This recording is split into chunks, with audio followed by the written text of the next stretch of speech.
육아에서 아이가 잘 먹고 잘 자는 건 정말 중요한 일이에요. 특히 엄마에게 아이가 편식으로 잘 먹지 못한다면 자신의 잘못이지 않을까 자책을 하기도 하죠. 그렇다면 어떻게 도와주면 좋을까요?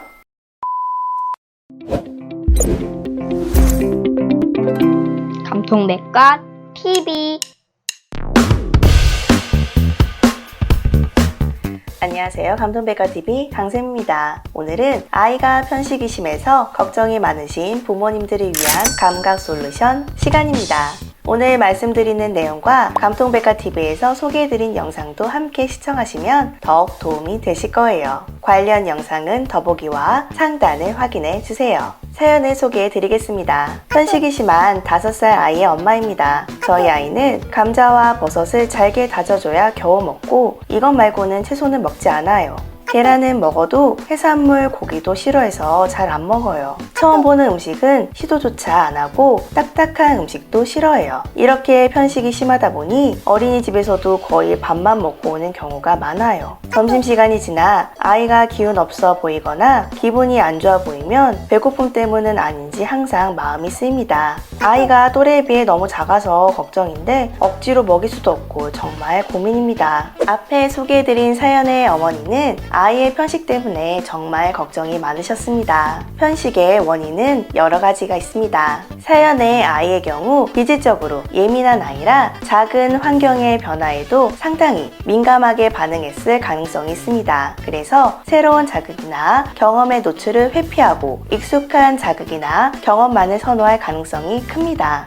감통내과 TV. 음식도 입으로 섭취하는 하나의 감각 자극물이기 때문에 아이에게는 음식에서 느끼는 시각, 촉각, 후각, 미각에도 민감하게 느껴질 수 있습니다. 육아에서 아이가 잘 먹고 잘 자는 건 정말 중요한 일이에요. 특히 엄마에게 아이가 편식으로 잘 먹지 못한다면 자신의 잘못이지 않을까 자책을 하기도 하죠. 엄마에겐 그만큼 먹이는 건 큰 숙제예요. 우선 부모님들에게 드리고 싶은 말은 아이의 속도를 인정해주고 천천히 접근해 주세요. 우리 아이가 특정 음식들을 거부하지 않고 어느 정도 다양한 음식들을 섭취하기까지는 꽤 많은 시간이 필요합니다. 특히 기질적으로 예민하여 편식을 심하게 하는 아이라면 스스로 세상을 경험하고 받아들일 마음과 몸의 준비가 있어야 합니다. 그렇기 때문에 부모님들은 조급한 마음을 잠시 내려두고 장기적인 관점을 갖는 것이 필요합니다. 아이가 특정 음식을 거부한다면 부모가 첫 번째로 해야 하는 역할은 아이에게 억지로 강요하기보단 아이의 욕구와 마음을 먼저 읽어주며 아이의 편식을 인정해주는 것이 중요합니다. 아이와 부모 간의 신뢰관계를 잃어버려서는 안 되기 때문입니다. 그렇다면 어떻게 도와주면 좋을까요?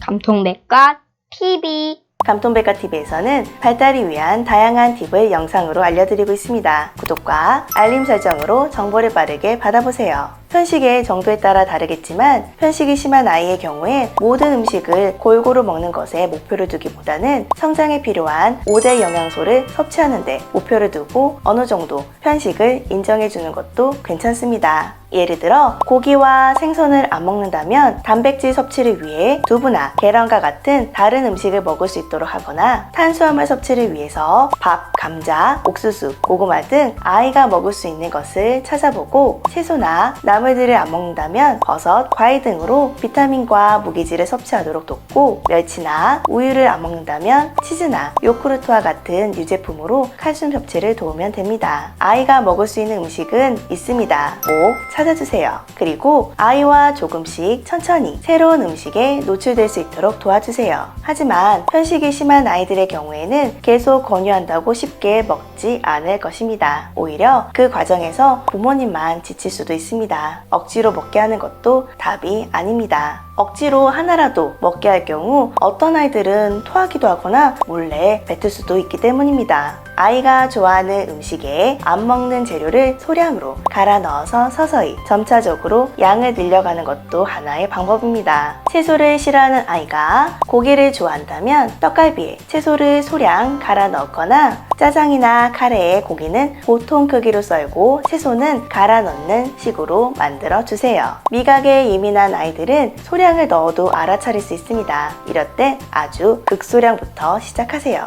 먹기 싫은 마음을 인정해주고 두고 최대한 공감해주면서 음식을 매우 작게 자른 후 먹도록 권유해보세요. 극소량을 먹는다면 폭풍 칭찬을 해주면서 피드백을 주세요. 그 다음 양을 늘려가면 되지만 부모님의 욕심으로 절대 더 큰 요구를 하면 안 됩니다. 약 한 달 동안은 처음 성공했던 양과 거의 같은 정도의 소량을 주어 성공의 경험을 주시면 됩니다. 감통 내과 TV. 편식이는 아이와 놀이를 해주세요. 아이와 역할 놀이를 하면 서로 먹여주기 놀이나 음식점 놀이를 하면서 상호작용하며 아이가 놀이로 즐겁게 재밌는 시간이 될 수 있도록 도와주세요. 이 놀이는 음식에 대한 불편감을 희석시켜줄 수 있습니다. 그리고 스티커 붙이기, 편식 관련 동영상, 그림책, 노래 활동을 해보며 친숙해지는 경험을 꾸준히 해주세요. 그리고 식재료 놀이를 꼭 해주세요. 아이와 다양한 식재료를 직접 만지고 요리하고 함께 먹어보는 요리 활동은 편식을 하는 아이에게 도움이 되는 활동입니다. 어린이집에서의 식사 때문에 등원 거부까지 할 수 있는 예민한 아이라면 아이가 싫어하는 반찬만 있는 날에는 어린이집 선생님과 상담 후 부모님이 어린이집에 아이가 먹을 수 있는 반찬을 보내주시는 것도 하나의 방법입니다. 하지만 편식의 문제뿐 아니라 발달과 감각 처리의 어려움이 관찰되거나 불안감이 높은 아이라면 편식의 문제는 장기적인 관점에서 바라봐야 하며 전문가의 상담을 권장합니다. 식사 시간이 행복한 튼튼한 아이로 자라길 감통백과TV가 응원하겠습니다. 시청해주셔서 감사합니다. 구독, 좋아요 꾹꾹 눌러주시고요. 다음 시간에 다시 만나요. 안녕.